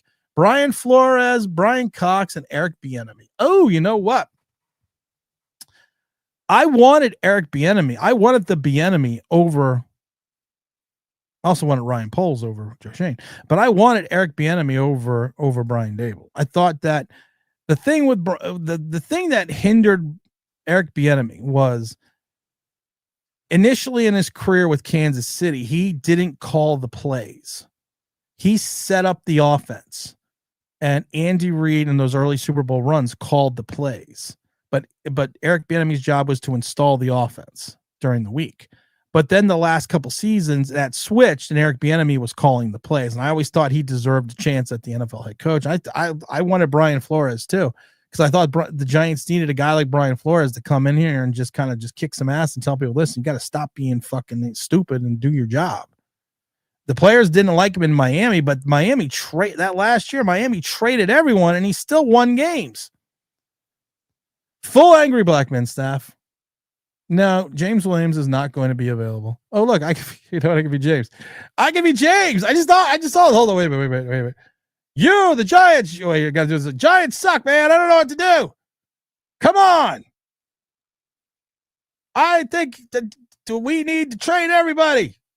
I like this. I like being James. James, what do you think of Tim? Well, hold on. Well, let me think here a second. Tim, I think, is awesome. Greatest content creator in the history of Giant Land. That's for you, James. I think James left. Thank God. Hello, Petro. Hey, Tim. Hello. Hit the like button. Everyone should be fired after yesterday's, including the refs. Oh, the refs were god awful. Refs were terrible. Yeah, hit the like button. Hit the like. That's your job. Your job, and if you choose to accept it, and you do, is to hit the like button. That's what I've been asking you to do. I don't ask a lot. I don't ask a lot out of life. I should ask for more, but I don't. All I ask is don't forget to hit the like. Where do you go, my lovely? I want to know. We got 40 likes. Most people are too lazy to do this, but most people are too lazy to do that. I don't know what that's going on. I'm watching the commodities market that popped up. We got 40 likes. Let's get up to 50 likes. Let's get to 60 likes. Flores won't come here, even if the suit is sold. No, he won't come here. That bridge is burned. Mr. Albert says also Dart forgot Joe. Also, don't forget Joe Shane traded back in the second round to let the draft Christian Watson. Joe Shane is he's also traded up one spot to get Dante Banks, and the team behind us that he was leapfrogging to get Banks away from didn't even take a cornerback in the next 4 rounds. I understand Mara has a lot going on, but can the Tisch family fire Joe and everyone else? What the fuck? The problem is this, the way, and maybe it's changed recently, but the way this was initially constructed, the Tisch family ran the business end of the Giants, all the business operations, and the Maras run the football operations. So I don't know. And since they're 50-50, but not 50-50 now because of the selling 10%, I don't know if anyone can fire anyone without the other person's consent. I don't know. On the Arena podcast, Aqib Talib said that a player who played defense doesn't think Dart is a star. He said Dart can't close games, especially what the scouting report says. Yeah, I said that. We talked about that. We were talking about that. Ryan Poles, no way you can hire an executive with a chin beard. No way. Yes, but he's also he took a bad team with the Bears and did things that are making them a good team now. I know a lot of people don't like the Bears. I like the Chicago Bears. I think I'm not sold on Caleb Williams yet, but Caleb Williams to me he's Nuke LaLoosh. He's got him, and I know they lost yesterday, the Bears 30-16 to the Baltimore Ravens. But he's Nuke LaLoosh. He's got $1 million arm, but a 2-cent head, and he was still 25 or 38 for 285 with the interception. But there was more that went on that game defensively that cost the Bears the game than just Caleb Williams. But I'm not sold on Caleb Williams either, to be honest. Eric sleeping with the Bieniemy. I know I did that during one of my shows. I love that. Hey, Tim, do you think that Jaxson Dart has to do with his footwork, which resulted him under pressure for his deep passes? No. Why do I know this? I watched the combine. The combine, there's no rush. There's no one bearing down on you, especially when they're doing the passing drills. And I watched his deep balls in the combine, and Kurt Warner pointed out the same thing, something I had said before the combine, that he has too much air under his passes on his deep balls. And to me, he's doing that because he's trying to torque it up to get it. And that's why I said, to me, he looks like a guy throwing the javelin. I hate this 3/4 delivery that he has. I don't need him to come more over the top, but and I've said it before, we are going to see more and more batted balls. And when you have that type of delivery, if you have and you don't have the strongest arm in the world, and you can't step up into the pocket and step into your throws, that leads to errant short passes on the deep ball, which is why he's 2 for 16 for balls that travel 20 yards in the air. So I don't think it's technique. I just don't think he has the arm strength. Now, listen, you can do things technique-wise to help you maybe put an extra 3-4 yards on the ball, maybe 5 yards, but it's not going to be what he needs. He's just not a deep throw. He's just not if you even go back to looking at Ole Miss, he's just not a deep ball thrower. That's it. I'm sorry. This team will not win another game this year. Daboll lost a lot. I think they'll win another game. Just fire Joe Shane. I agree. Saying you're the greatest Giant content creator isn't saying much. Best sports content creator sounds better. I never said I was the greatest Giant content creator. I never said that. I know I'm fucking awesome. I am the greatest commentator out there. I got the Nick channel, which is awesome. I got Get Off My Lawn, the Mad Ramblings of a Gen Xer, which is awesome. I've yet to say that I am the greatest content creator. Have I thought it? Well, of course I've thought it. That would be ridiculous not to think it, because you're right. Look at the competition. That's like saying that I am the best man in the ass kicking contest when all the other men only have one leg. It's not saying much. You're right. Train up to the one spot for Banks.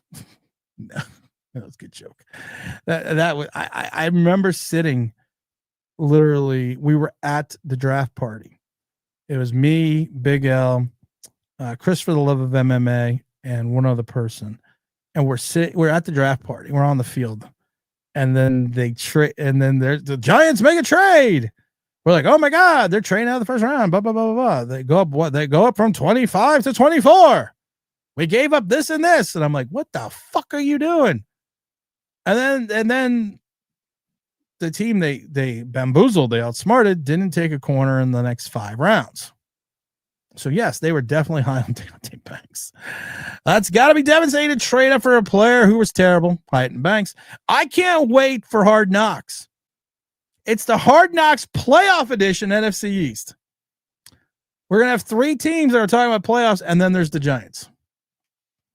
Maybe Joe Shane's wife will break out another bedazzled outfit. I was laughing because we were in Wawa because I needed some coffee yesterday. And my wife goes, I'm a little hungry. And so I was in the middle section where they have the refrigerator stuff. So there's an Uncrustable there. So I said, I took one and said, hey, try this. She looked at it, threw it on the counter, and go, fuck Joe Shane. I was like, oh, that's pretty funny. I like Mike McCarthy and Eric Bieniemy as offense coordinator. Mike McDaniel, that's good. That's a good one. I don't think if you hire Mike McCarthy as the HC, I don't think Bieniemy would come here as the OC. Bieniemy's looking for a shot at being an offensive coordinator. And honestly, why would you want this job? Why would you literally want to be the offensive coordinator of the New York Giants? From a realistic standpoint, think about it for a second. Why? Why would you sit here and say, yeah, I want this job? Besides being an NFL head coach.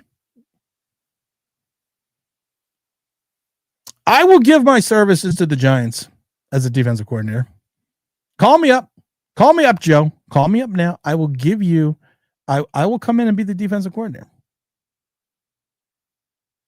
I will. Why not? I can't be as bad as what we got. I'll be the head coach. Hell, I'll sell the fucking peanuts.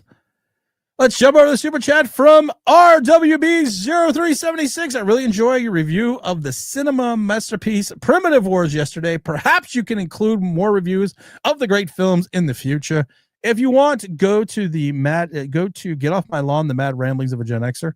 I actually do a complete review of the movie Primitive War. Those with Jeremy Piven's, who's literally in it for Charlton Heston 6 minutes, like it wasn't Beneath the Planet of the Apes. But Get Off My Lawn, the Mad Ramblings of a Gen Xer. I do a great I love it because where's the podcast button on this fucking thing? I'm going to put the link in the chat because this podcast today was just the Get Off My Lawn today was fucking phenomenal. I forget what it's called, the podcast, because I don't really pay attention. I really should pay attention. It's called Killer Ostrich Dinosaurs, Free Grocery Stores, and 7 million angry empty nesters. I'm gonna copy the link here. Everyone go and listen. Go to every place you find podcasts. Here you go. But I'm gonna put it in the link there. There's the podcast. There's Get Off My Lawn, the Mad Ramblings of Gen Xer. I talk all about Primitive Wars. And those that do not, the best part is I was talking to James yesterday about this movie, this Demon Shark movie that we both watched. And again, I said, the CGI was so great. And then all of a sudden it ran out. So I literally went to him and I said, yeah, at one point they're like, oh no, look out, it's a shark. And the shark does this. Wait, the shark there? There's the shark. The shark does this. Rah! And then the shark goes away. Is Bruce Arians retired? Yes, Bruce Arians is retired. Yeah, Caleb to me is Nuclelush, $1 million arm, 2-cent head. Everyone hit the like button. I like McCarthy, and we already got to that one. Let's see here. Are the Malik Neighbors and Cam Skattebo's injury a result of Dart's weak arm? Yes. Yes. I'm going to be the only one to tell you this and say this, but yes. Let's just be honest. He underthrew Malik Neighbors by a good 4 yards. Well, technically, he underthrew Malik Neighbors by a good 8 yards because you should have put the ball 3-4 yards ahead of him. He threw it 4 yards behind him, which made him stop, pivot, leap to try to come back for the ball, and you can literally see him tear his ACL as he overextends for the ball. It was not caused by the turf. It was caused by an underthrown pass on a free play by your rookie quarterback, because even if you throw it long and you miss, you're still giving him an opportunity in stride to catch the ball. Cam Skattebo, he puts the ball way Cam Skattebo was set up. You put the ball on the inside, if you're looking at it that way, you would put the ball on the outside shoulder of Skattebo instead of throwing it to the inside behind him.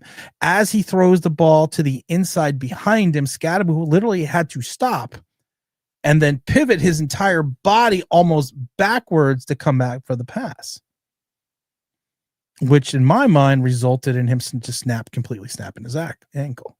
So yes, you put that ball on the outside of Skattebo, and maybe a half a yard on the outside of his body, he's either going to catch that one for a big game or it's going to be a drop. Yes. Next question. Why did Cat fall down on the 40% of his drives to the basket? Because this is a transition 3 team,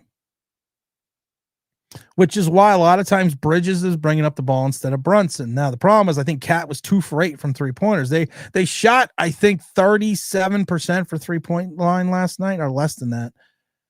And they chucked up some threes last. And listen, and I did a whole video. Go listen to Knicks Unleash. Good video today. I talked all about it. There were some threes they just missed, and there were some threes they just chucked up way too early. Let's see what's up, NJ. What's up, NJ5? Tim, read us the Tom Brady scouting report and Josh Rosen's scouting report. I don't have those. I'd like to, but I don't have them. Where do you see Jaxson Dart ceiling on this team? I know it's hard to tell early on. I love it. I don't think like some scouts thought that he is a better version of Christian Ponder. I've said it before. To me, he's Chad Pennington who can scramble. That's what I think Jaxson Dart is. That's what I think Jaxson Dart's ceiling is. And it's not a terrible thing. Chad Pennington wasn't a terrible quarterback, but he's Chad Pennington with the ability to scramble, but he also has Chad Pennington's arm. So that's kind of the problem. He's got Chad Pennington's arm strength. Chad Pennington was a winning quarterback in this league with 44 wins and 37 losses. He never had any huge seasons. His biggest season was in 2002. And that was 22 touchdowns and like 3,000 yards. It was Daniel Jones-esque. So, I mean, he's Chad Pennington with the same arm strength who can scramble. That's what he is. Nettie Rivera says, so you say he doesn't have arm strength, but what? Neither did Drew Brees. But Drew Brees had phenomenal placement. And Drew Brees had an intangible. And Drew Brees understood the philosophy of ball placement. And people sit there and say Drew Brees did not have the arm strength. If you throw for 80,000 yards in this league, you have the arm strength. If you threw for passes of 72, 98, 80, 76, 80, 79, 80, 75, 84, 86, 79 yards. These were some of his longest career passes. You have arm strength. There was this misconception of Drew Brees' arm strength coming out of San Diego and with the Boilermakers because of the injury, which is why San Diego let him go and the Saints took a shot at him. And it was literally back in 2006 when people said, we're going to take a shot on Drew Brees, even though his arm is fucked up. He had the surgery. He had an issue with injuries in San Diego in reference to the arm being hurt. Drew Brees had an NFL arm. So please, Nettie Rivera, who you are probably 20-something years old, tell me more about Drew Brees. Because I watched Drew Brees at Purdue. I saw Drew Brees in person at Purdue. So please tell me more. Tell me more, because you don't know shit. Mr. Esquire says, hey, Tim, Giants are too loyal to a fault when it comes to getting rid of the staff. Personally, 70-30 Shane Daboll stays because of Dart. I agree. Yes, Bruce Arians is retired. We talked about that. Drew Brees was one of the best college quarterbacks in his day and was much better than Dart, who was in a very weak class. No comparison. Thank you, Todd. Oh, my God. I can always tell when people are like 22 years old. Hey, Tim, do you think the Cleveland Browns will start winning when they decide to start Shedeur Sanders? Cleveland's a fucked up team. So I don't know. Cleveland has talent on the defense, but I don't like their coach. Daboll doesn't deserve to say. I agree. Daboll and Bruce Arians could be variable. No, we're not replacing Daboll. We're not. Knicks are going to be working. Yeah, they're going to be a work in progress. Like I said, it's 3 games. I'm not worried about the Knicks. Tom Brady and Josh Allen never got their teammates injured for the season. Thank you. You are definitely one of the better YouTubers, New York Giants content because you tell us like it is. I'm not going to lie to you. You're all adults here. I'm not going to lie. I'm not going to lie and tell you shit isn't fucked up because it is. And I'm a fan. I'm a fan and a world famous giant content creator that can only get 46 likes. Really? Don't make me break out the dinosaur. Rah! I'm primitive wars. Those big looping passes from Pennington used to throw originally moonball quarterback. You're right. Drew Brees was scary fucking accurate. Drew Brees, remember the Chargers gave up on Brees and drafted Philip Rivers. Dreams bailed out in 2006 and almost became an MVP Drew Brees actually, he left the Chargers in 2000. People forget about this with Drew Brees. Drew Brees didn't leave the Chargers until 2006. Tell me why. Yep. It wasn't hurt in San Diego. They probably don't draft him. Yeah, it really wasn't because he had this arm issue going back to the Purdue, and then they did this surgery, and then he hit a free agents, and nobody wanted him, and then the Chargers already had Philip Rivers, so they let him go, and everything just kind of clicked when he hit you. Also, you hit the fucking dome. There's no weather. You play half your games in a dome. There's no weather. There's nothing. Giants will have a top 10 pick. Do you take OSU wide receiver Tate if available or the top cornerback?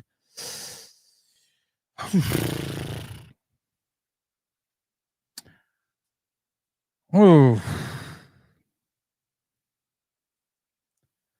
You can only take the wide receiver if you think Jaxson Dart's the man. You can't take the wide receiver to fix Jaxson Dart. I think we lived through that. You cannot do that. That is not acceptable. You can only take the wide receiver if you feel that Jaxson Dart's going to be your guy in the next 10 years.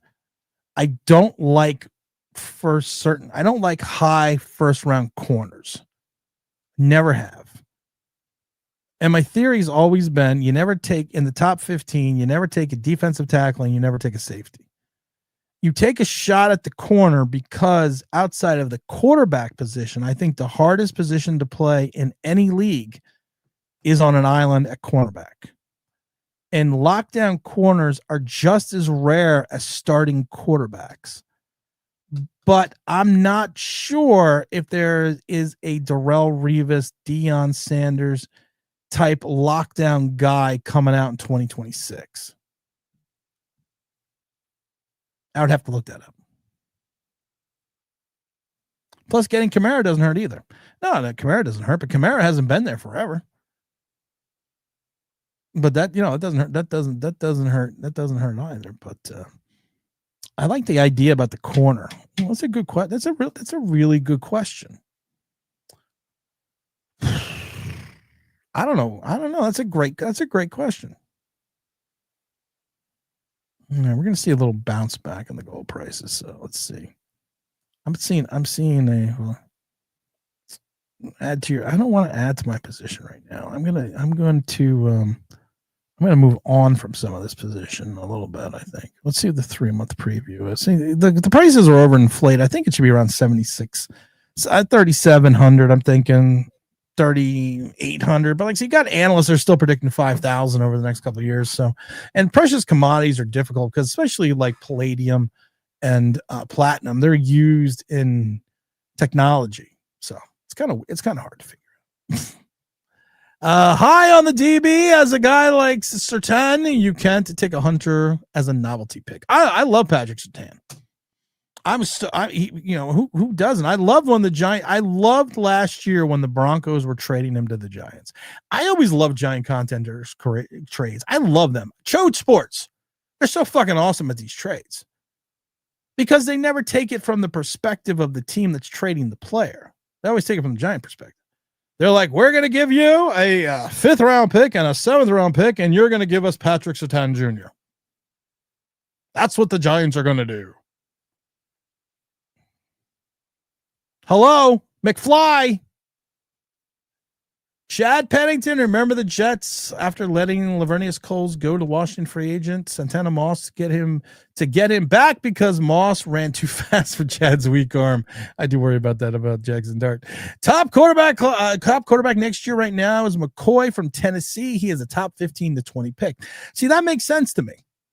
There really has to be when Darrelle Revis came out. I remember when Darrelle Revis came out. To me, he was the epitome of the lockdown guy.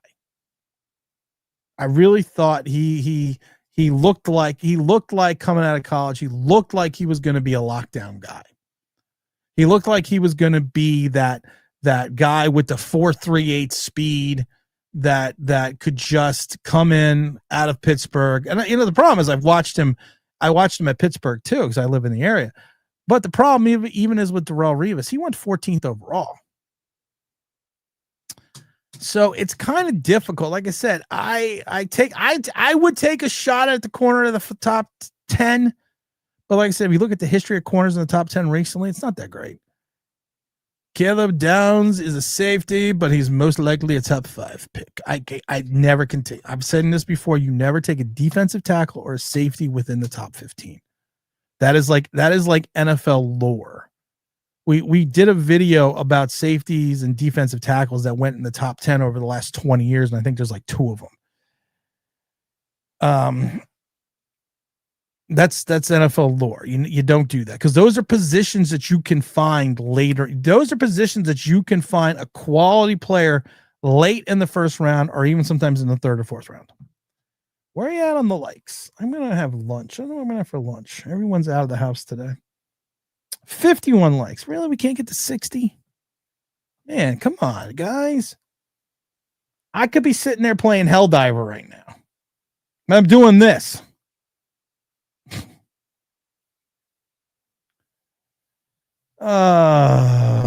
Guess who's back? Back again. Shady's back. Do you think Brian Daboll returns in 2026? No. I love when people are like, oh, what's this here? Talking Giants are a bunch of fucking idiots too. There's a throw that Theo Johnson dropped that they're saying that's one crazy throw. You actually, and I'm watching over and over again. You watch the ball placement of it. It's not a good throw. Keep in mind, Deion Sanders was never going to win shit on the Falcons. Corner is a piece, not a keystone player. I don't want to be a player no more. Let's see here. If that other offensive tackle or Tyson wide receiver are their best bets. Okay. Stanley says, hey, Tim, I think Marcel Reed from Texas A&M quarterback is a real top quarterback in next year's draft. You're more than likely not taking a quarterback. And that's the thing. This is I think this is more of a quarterback driven class. And I keep saying this over and over again. I think this is more of a draft class that you want, that you would have wanted to take a quarterback in. And I just don't see what the Giants are doing this year. I mean, I don't know why the Giants just didn't wait a year, but again, I'm not going to say nothing because we have Jaxson Dart. We have Jaxson the Man Dart.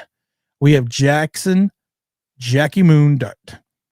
Should the Jets trade Bryce Hall for picks or just resign him to a big deal on a team that sucks? I resign him if I'm the Jets. Devin Witherspoon went to number 5 when you made the Pro Bowl as a rookie. And what did he do the last 2 years? How has Devin Witherspoon played after? I'm just asking for a friend. Everyone can talk about how a guy is doing this, but you also need to talk about what happens not just after a single season. So in 3 years since, yeah, like I said, he had only one. What did he have? He has one interception his entire NFL career, and he is another guy that makes a lot of tackles after the catch. And like I said, it has to. People don't get what I say. I guess the high praise that Tom Brady gave Dart doesn't mean anything. Nope. To me, it means shit. How much high praise did I hear for 5 years about Daniel Jones? Fuck Tom Brady. I have my own opinion. And Tom Brady doesn't sit down and watch the Giants every week. Tom Brady didn't spend a month watching Jaxson Dart. So what do you want me to say? Doesn't mean shit to me. Thank you, though. Hold on. Nope. Reached in my pocket, found $0. Where do you go? It's smart to trade Dexter Lawrence. Now, yeah, I already said it's smart to trade him. I did a whole video about trading him now. Can't take a quarterback. Too many others groping at holes on the team. No, you're not going to take a quarterback. It's the thing. Let's see here. Everything will be predicted on who is going to be changed next year, what they think of Dart, and how much autonomy they will be given by ownership. Ooh, autonomy. That's a good word. How much autonomy will they have? I love when people are like, so what, you don't think this guy? Nope, don't fucking care about his opinion. Could give two shits. I have my own opinion. Thank you for asking, though. Read the hat. All right, we're going to close this out in a minute. James Stein says, well, that was a shit show in progress for the Giants. What is left to watch in regards to the Giants over the rest of the season? You're going to have to watch the development of Jaxson Dart. I'm going to be watching it. I'm going to be watching the Packers. Joe Shane has invested too much in the defense for me not to want to take another defensive player in the first round. I like Tyson from Arizona wide receiver a lot. They need to boost the offense. The Eagles will trade you 2 bags of chips and a 4th rounder for Neighbors. Don't say that because Joe Shane's actually thinking about the same salary cap ramifications right now. What type of chips? We talking sour cream and onion? Or are we talking hers plain? You think you're joking, Trenton? Joe Shane's already on it. He's got to go scout it a couple times. He's got to go to the hers plant, but he's already on it. When has anyone actually heard Tom Brady say bad things about a quarterback on national television? Chris, I love you, man. And I was actually going to say that. But it's more fun. It's more fun if you just go after Tom Brady. Yeah, I was going to say that. Damn it, Chris. Stole my thunder. You fucked it up, Chris. You fucked up the joke. All right, stream's over. Chris ruined it for everyone. I'm just joking, Chris. But it's kind of funny you said that. I was going on my fuck Tom Brady rant, and Chris just ruined it because with actual truth and facts. Because Tom Brady never says anything bad about anyone. Tony Romo does. That's why I kind of like Tony Romo. Tony Romo even picked on Dak Prescott. Only time Troy Aikman ever said anything bad about an NFL quarterback, it was Eli Manning. Tom Brady says Tom Brady is one of the nicest fucking human beings in the world because he wants a job as an announcer.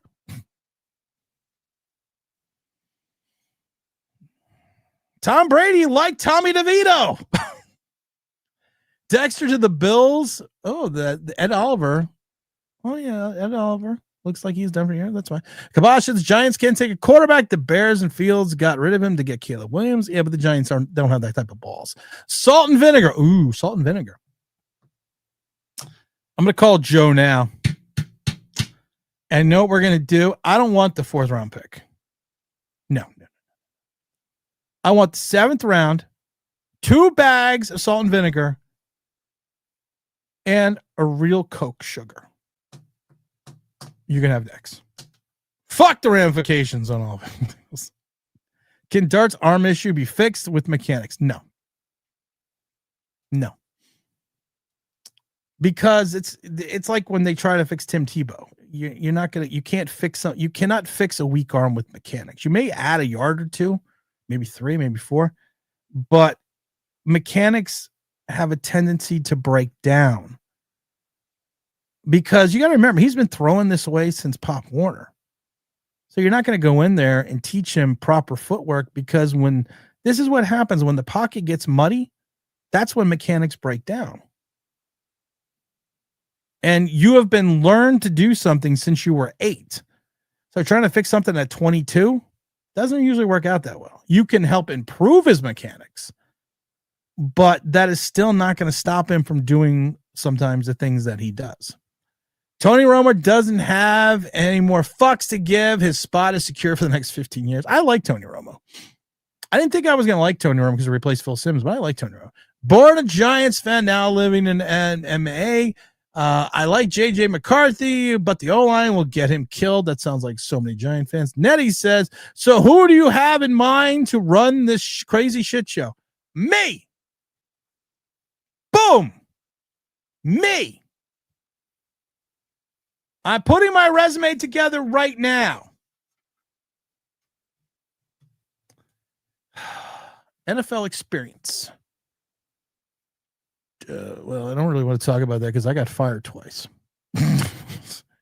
AFL experience. Well, I got fired once. The other time I quit. But we'll work on that later. Can't Dart just hit the weight room and build? No, that's not how arm strength works. I wish that's how arm strength works, but that's not how arm strength works. Yes, you can make your arm stronger, but it doesn't mean you're going to throw more accurately and throw with more velocity. All right, guys, I got to run out of here. I got to go do a couple things before I got to go pick up the kids. Tim for GM and president of football operations. Appreciate everyone for tuning in. We'll have some videos coming out. Make sure you go watch Knicks Unleashed, and make sure you also go get off my lawn. The man Brilliance of a Gen Xer. Appreciate everyone. Have yourself a merry little Christmas. And thanks, as always, for watching. I'm out of here.